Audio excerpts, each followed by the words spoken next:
बहुत खूब, बहुत खूब।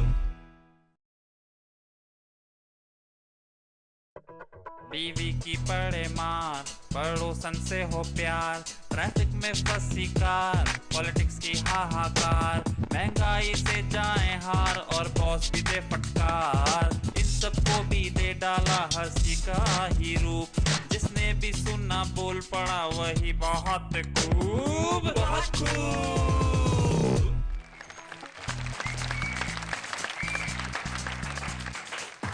नमस्कार, आदाब, सलाम। मैं हूं आपका दोस्त शैलेश लोढ़ा। आप भाई मुझे बहुत अच्छी तरह जानते हैं, ये मुझे पता है, लेकिन कहने में क्या हर्ज है। जिंदगी में कुछ चीजें समय पे कह देनी चाहिए, वो बड़ी महत्वपूर्ण होती है।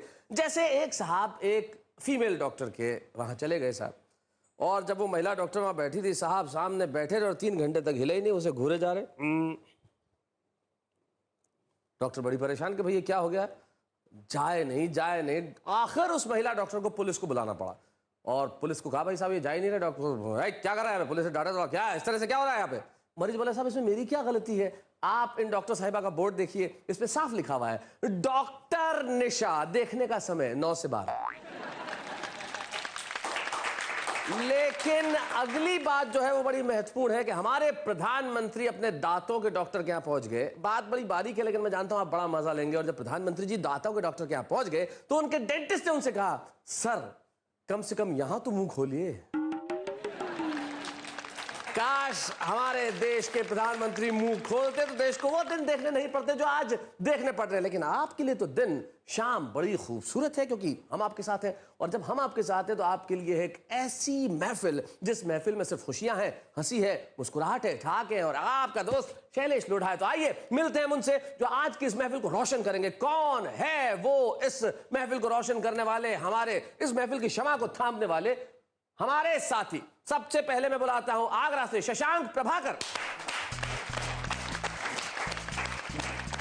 आइए शशांक जी, स्वागत है आपका। बड़े हैंडसम लग रहे हैं आप। चलिए मैं उन्हें बुलाता हूं जिनका समय कभी नहीं गुजरेगा। वो 77 वर्ष के हैं, लेकिन आज भी पूरी ऊर्जा के साथ हमें अपनी कविताएं सुनाते हैं। पंडित विश्वेश्वर शर्मा। आइए पंडित जी।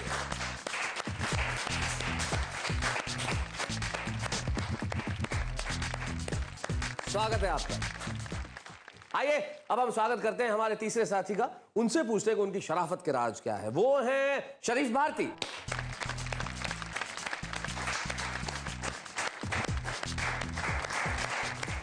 शरीफ स्वागत है आपका। आप इस कार्यक्रम में पहले भी आए हैं, मुझे बड़ा अच्छा लग रहा है आपका स्वागत करते हुए। लेकिन आज शरीफ में एक परिवर्तन है, आज ये खुद का ही कोट पहन के आए हैं। स्वागत करते हैं हम शरीफ भारती का। चलिए तो हमारे तीनों साथी हमारे साथ उपस्थित हैं, उनका परिचय हो चुका है, लेकिन फिर भी उनसे बात कर ली जाए थोड़ी बहुत। शशांक, आप आगरा में रहते हैं? जी सर। क्या करते हैं आप आगरा में? एक छोटे से चैनल में पत्रकार हूँ। हम आपका स्वागत करते हैं। और शशांक के पास जो बैठे हुए हैं शरीफ भारती, वो तो आप शक्ल देख ही रहे हैं इनकी, शराफत इनके चेहरे से टपक रही है। इनके शराफत की कस्में इनके कस्बे में खाई जाती हैं। मुरादाबाद जिले में ठाकुर द्वारा एक जगह है, वहाँ रहते हैं विश्वेश्वर जी शरीफ भारती, और इनके नाम पे मत जाइएगा, ये माशाल्लाह काफी शरीफ है। चलिए आपका स्वागत है बहुत बहुत। पंडित जी आपका हम स्वागत करते हैं। आप तो माशाल्लाह सारा देश आपको जानता है कि आप बड़े कमाल के रचनाकार हैं, तो एक बार जोरदार तालियां हमारे इन तीनों साथियों के लिए। तो अगर आप लोगों की इजाजत हो तो शमा रोशन की जाए। सर इजाजत। वाह शरीफ, बहुत अच्छे। आपने जिस ढंग से मुगल आजम बन के मुझे इजाजत दी है तो अब जरा आप ही इस माइक्रोफोन तक आ जाए, जरा जोरदार तालियां हो जाए शरीफ भारती के लिए। मजनू को कहाँ मिल रहा है काम इन दिनों? अच्छा, वो गाड़ियों में बेचता है आम इन दिनों। अच्छा सीजन भी चल रहा है सर। हाँ जी। मजनू को कहाँ मिल रहा है काम इन दिनों? वो गाड़ियों में बेचता है। गाड़ियों में बेचता है आम इन दिनों, और धरने पे बैठने का मजा मैंने चख लिया। विश्वेश्वर जी, धरने पर बैठने का मजा मैंने चख लिया, तशरीफ पर मलवा रहा हूं बाम इन दिनों। बहुत बढ़िया। और बीबी को छोड़ने की सजा मुझको मिल गई। बीवी को छोड़ने की सजा? बीबी को छोड़ने की सजा मुझको मिल गई। सालों ने कर दिया है मेरा काम इन दिनों। सालों ने कर दिया है मेरा काम इन दिनों, और कंकड़ जो मारी कम्मों के, अम्मी को लग गई। हाय हाय हाय। कंकड़ जो मारी कम्मों के, अम्मी को लग गई। अम्मी को लग गई। अब सड़ रहे हैं जेल में गुलफाम इन दिनों। अब सड़ रहे हैं जेल में गुलफाम इन दिनों। और अब मशगला है मुझको फकत ताक झांक का। अब मशगला है मुझको फकत ताक झांक का। पिटता हूँ सुबह को तो कहीं शाम इन दिनों। वाह वाह वाह। पिटता हूँ सुबह को तो कहीं शाम इन दिनों। जब तक रहे वो छत पे उसे ताकते रहो। जब तक रहे वो छत पे उसे ताकते रहो। थोड़ा इधर उधर भी मगर झांकते रहो। जब तक रहे वो छत पे उसे ताकते रहो। थोड़ा इधर उधर भी मगर झांकते रहो। पहले तो उसकी याद ने सोने नहीं दिया। पहले तो उसकी याद ने सोने नहीं दिया। फिर बोला चौकीदार जरा जागते रहो। भाई बहुत अच्छे। बोला चौकीदार जरा जागते रहो। और चादर में देखिए विडंबना, देखिए मेरे साथ क्या हुआ। चादर में सोए बाप को लैला समझ लिया। चादर में सोए बाप को लैला समझ लिया। चादर में सोए बाप को लैला समझ लिया। मजनू ने चीख कर ये कहा भागते रहो। मजनू ने चीख कर ये कहा। बहुत बढ़िया,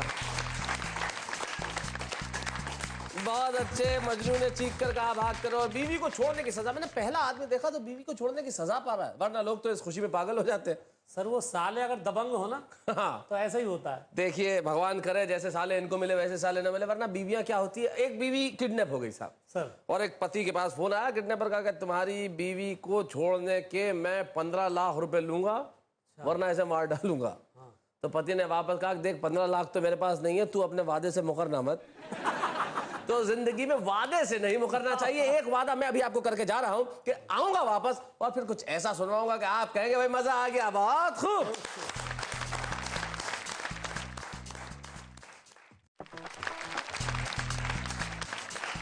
मैंने अपना वादा निभाया और मैं लौट आया। और वादा निभाने के लिए अब मेरे साथ है मेरे एक साथी जो आगरा से आए, शशांक प्रभाकर जिनका नाम है, और बहुत बढ़िया कविताएं लिखते हैं। इनकी कविताओं में अलग तरह के विषय होते हैं। शशांक एक चैनल में पत्रकार हैं और उसके अलावा बेहद अच्छी कविताएं करते हैं। तो भाई देर किस बात की, शशांक भाई जरा यहाँ आए और सुनाए हमारे लिए। शशांक प्रभाकर।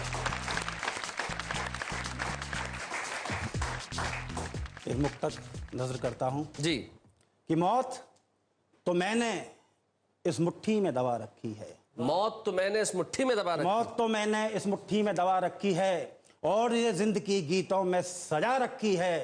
कोई तलवार मुझे काट नहीं सकती है, मेरे माथे पे मेरी माँ की दुआ रखी है। वाह वाह वाह वाह, बहुत अच्छा। मौत तो मैंने इस मुट्ठी में दबा रखी है और ये जिंदगी गीतों में सजा रखी है।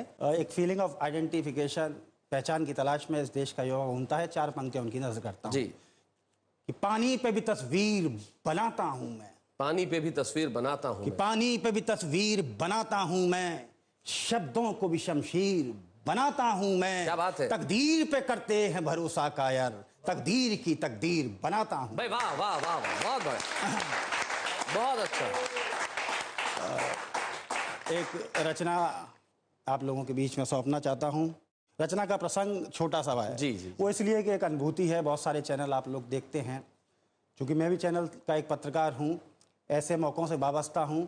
एक प्रसंग है रामायण के अंदर बहुत छोटा सा, जिस पे शायद किसी की निगाह है या नहीं है। बहुत बड़ी चीज़ है रामायण, उसको छूने में भी डर लगता है और मेरा सौभाग्य है कि उसकी एक अनुभूति आप लोगों के बीच में सौंप रहा हूँ। प्रसंग सिर्फ इतना है कि जटायु जमीन पर पड़ा है, पूरा शरीर उसका लहूलुहान है। भगवान राम माँ सीता को खोजते खोजते पहुँचते हैं। जटायु का मृत प्राय शरीर अपनी गोद में ले लेते हैं, लेकिन भगवान राम की आंख से जटायु के लिए एक भी आंसू नहीं गिरता।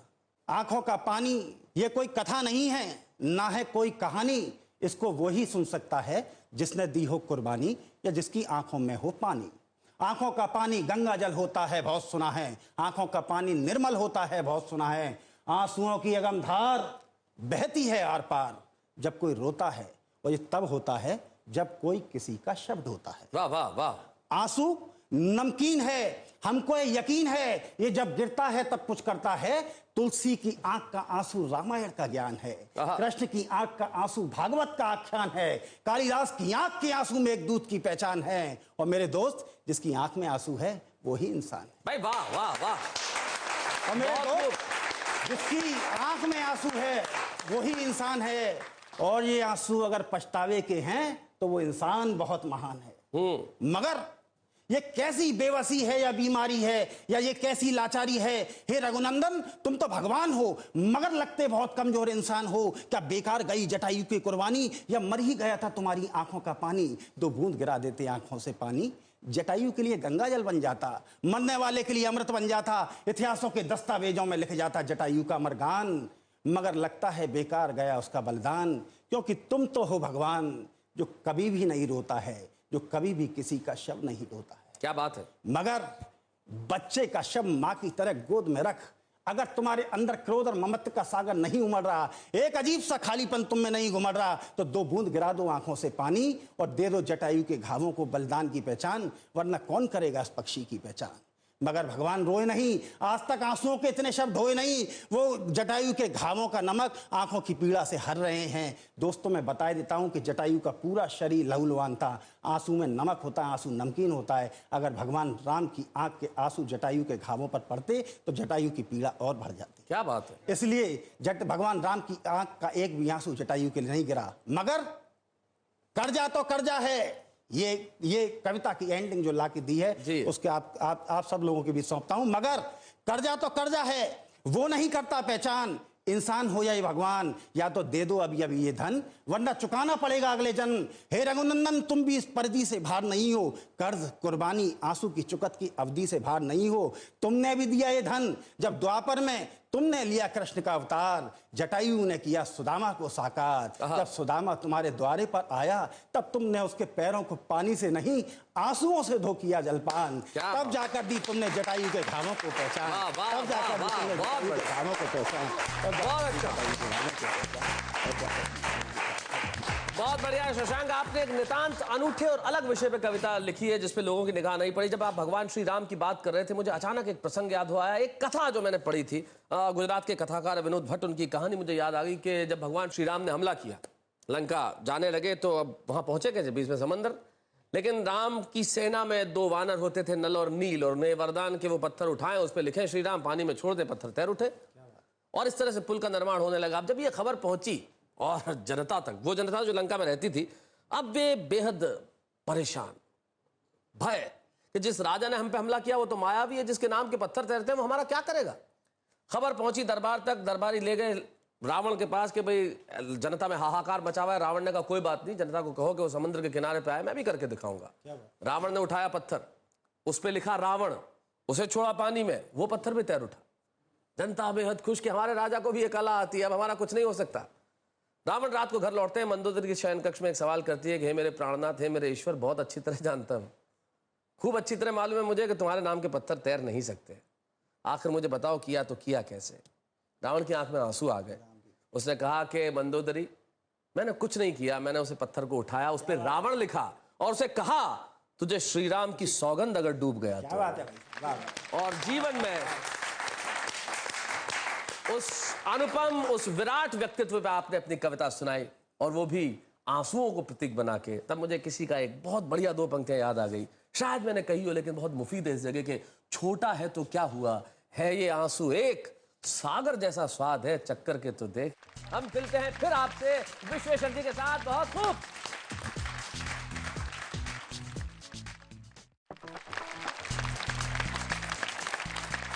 तो महफिले बहुत खूब में आपका फिर से स्वागत है, अभिनंदन है। और अब हम सुनने वाले उन्हें जिनकी उम्र 77-78 वर्ष की हो गई, लेकिन उसके बावजूद भी ऊर्जा आज तक वैसी की वैसी है, जो शायद शरीफ भारती, शशांक या मेरी उम्र में नहीं होती। आपकी इस ऊर्जा को प्रणाम करते हुए मैं पंडित जी आपको बुलाना चाहता हूं, पंडित विश्वेश्वर शर्मा।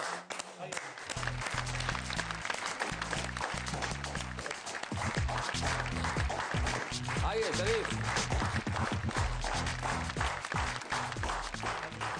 पंडित जी के लिए तालियां, और शरीफ आपके लिए भी तालियां कि इसी बहाने आपने जीवन में पहला शराफत का काम किया। देश में दूसरी नहीं सोनिया, हर कोई पूछ रहा है कि है कैसी सोनिया। जिसकी चाहे तू बना देती है किस्मत पल में, हर कदम पर तू गिराती चले बिजली सोनिया। इश्क करके तुझसे ये देश बदनाम हुआ, बर्बाद हुआ। इश्क करके तुझसे ये देश बदनाम हुआ, बर्बाद हुआ। भूल गया अपना ही काम जब नाम तेरा एक याद हुआ। ये नेता देखो इन्हें क्या मैं समझूं, हर कदम पर ये करते घोटाले यहाँ। कभी 2G वाले, कभी खेलों वाले, ये करोड़ों और अरबों कमाने से माने कहाँ। इनकी सियासत धोखे का जाल है। क्या बात है। देश की सेवा तो इनकी एक चाल है। बहुत अच्छे। सोनिया रानी,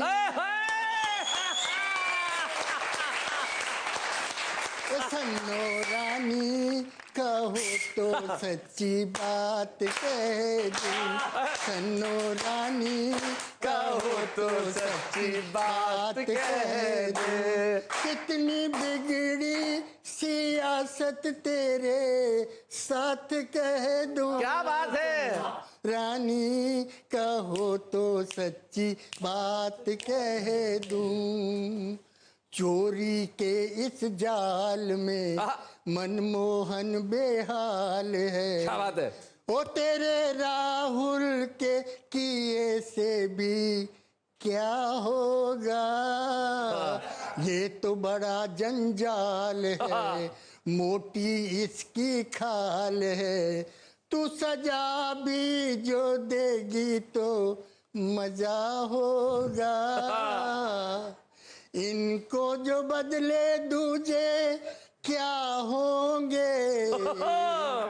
चोर के भाई गिरे कटी होंगे। ओ सोनिया रानी, सन्नो रानी, कहो तो सच्ची बात कह दूं।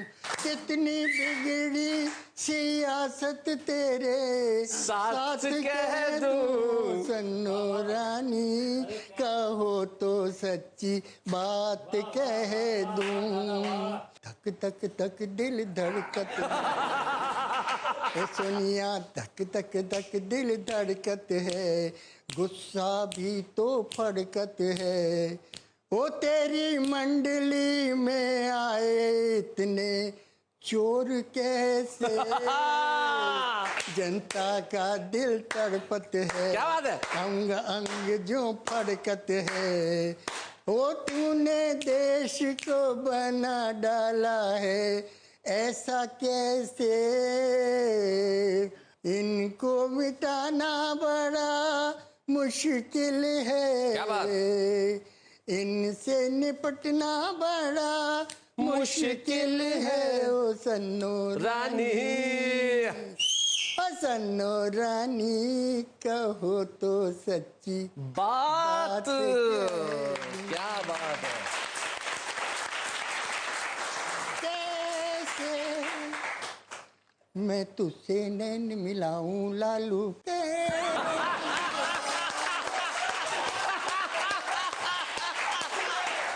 मैं तुझसे ना घबराऊं लालू। कैसे आए न कैसे मोहे लाज सजना, हार के आया बाजी आज सजना। तू लालू में राबड़ी, तू लालू में राबड़ी, तू लालू में राबड़ी हो। तो गजनैनी, गजनैनी, तू न जाने गजनैनी, गजनैनी, तू न जाने प्रेम कितना मेरे मन में है। ये बुढ़ापा मांगता है शेष यौवन जो अब तुझ में है।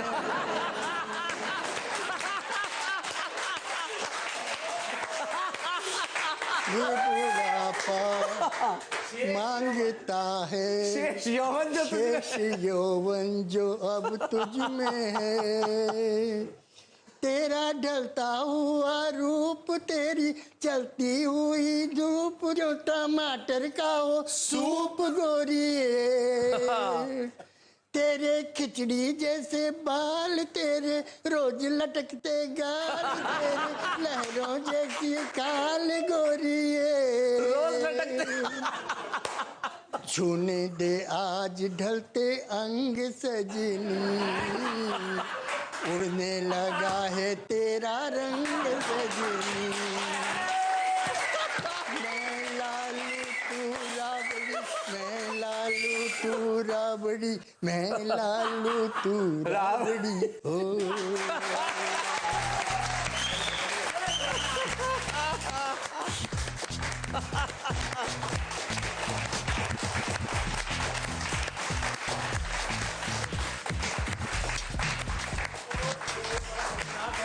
आप जिस उम्र में हैं पंडित जी,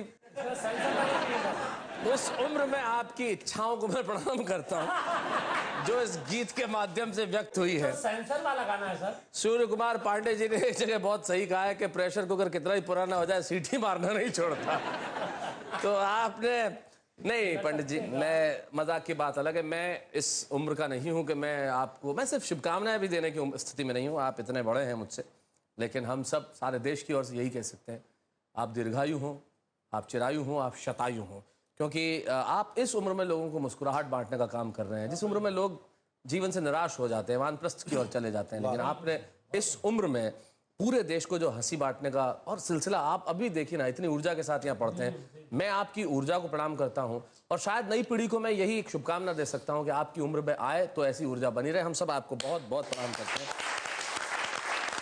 और स्वागत करते हैं। आप जैसे लोग जब अच्छी कविताएं लिखते हैं तो लोग बड़े प्रसन्न होते हैं। प्रसन्न होते हैं तो वो क्या करते हैं, वो करते हैं मुझे ईमेल, फोन। तो एक ईमेल मेरे पास है जिसे मैं पढ़ना चाहता हूँ। ये आया है निधि नौटियाल। तो वे कहती है कि मैं देहरादून से हूँ और मुंबई में रहती हूँ, और पिछले दिनों मैं 2 हफ्ते पहले अपने घर गई थी और वहाँ मैंने आपका ये कार्यक्रम देखा, बहुत खूब, और मुझे बहुत अच्छा लगा। और ये खास तौर पे लिखती है कि मेरी उम्र सिर्फ 23 साल है, लेकिन मुझे लिखते हुए बड़ा खुशी हो रही है कि आपको लगता होगा नई पीढ़ी के लोग इस तरह के कार्यक्रम नहीं देखते या सुनते हैं, लेकिन यकीन मानिए मुझे आपके कार्यक्रम में बहुत बहुत बहुत बहुत मज़ा आया। और उन्होंने 1-2 कवियों के नाम कोट किए हैं जो इन्हें बहुत अच्छे लगे। शरीफ आपका नाम इसमें नहीं है, माफ़ करना, लेकिन इन्होंने नाम लिखे हैं कि इन्हें अरुण जैमिनी की कविता बड़ी अच्छी लगी थी जो इन्होंने सुनी थी हाथ से की, और ये दुआ करती हैं कि ये कार्यक्रम हमेशा चलता रहे। निश्चित तौर पे आपकी दुआएं हम तक पहुंच गई है, ये कार्यक्रम हमेशा इसी तरह चलता रहेगा, आप इसी तरह सुनती रहेंगी, और आप ही नहीं, सारा देश इसी तरह इस कार्यक्रम को सुनता रहेगा, हमें प्यार करता रहेगा और कहता रहेगा। क्या कहता रहेगा? बहुत खूब।